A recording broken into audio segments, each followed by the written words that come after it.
दिल अगर साफ ना हो तो भी मालक नेकियां कबूल नहीं करता। पाक होवे ते पाक ही मिलदा ही, ते बिना पाकों पाक नहीं मिलदा।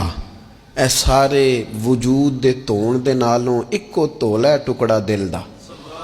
ये जो पाकीज़गी है ना दिल की, ये ना हो तब भी नेक अमाल उसकी बारगाह में कबूल नहीं होते। नेक अमाल की कबूलियत के लिए दिल का साफ होना, कुशादा होना, खुला होना, ये भी जरूरी है। दिल में बोझ हो, अदावत हो, असद हो, लोगों के लिए कीना भरा हुआ हो और अमाल कबूल हो जाए ना। उस करीम के कुछ फैसले हैं, वो अमाल की कबूलियत के आदाब बताता है। वो कहते हैं मेरी मर्जी से करोगे तो मैं कबूल करूंगा।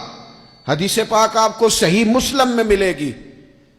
नबी पाक सल्लल्लाहु ताला अलैहि वसल्लम फरमाते, सोमवार और जुमेरात वाले दिन लोगों के आमाल अल्लाह की बारगाह में पेश किए जाते हैं। दो मुसलमानों के दो भाइयों के आमाल रब की बारगाह में पेश किए जाते हैं। आमाल हैं, नेक अमाल है, नेकी है, नमाज है, रोजा है, हज है, ज़कात है, सदकात है। वो नेक अमाल अल्लाह की बारगाह में जुमेरात और पीर को पेश किए जाते हैं। रब करीम फरमाते ठहर जो जरा, इनके अमाल को रोक दो।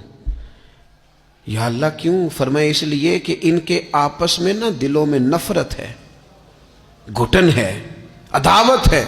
इनको जरा मोहलत दो, ये पहले सुलह कर लें, फिर इनके अमाल भी कबूल कर लेंगे। कि ना अदावतें पाली हुई हैं, अपने दिलों के अंदर घुटन पैदा की हुई। इख्तलाफ कहाँ नहीं होता, लेकिन नफरतें पैदा कर लेना। क्या जुर्म किया है भाई ने, कौन सा कुफ्र कर बैठे हैं रिश्तेदार, कौन सी ऐसी बात निकल गई है जो जिंदगी के नाते तोड़ के बैठ गए हम। रब कहता है नहीं कबूल होंगे अभी इसके अमाल, रोक दो जब तक ये आपस में सुलह न कर ले।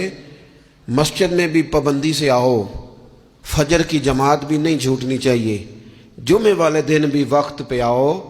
लेकिन अगर कबूलियत करानी है तो 20 मिनट निकाल के ना उस रिश्तेदार के घर भी चले जाओ जिससे नाराजगी चल रही है। थोड़ा सा ना उधर भी एक चक्कर लगाओ, इसलिए कि वो कहता है कबूल ही तब करना है।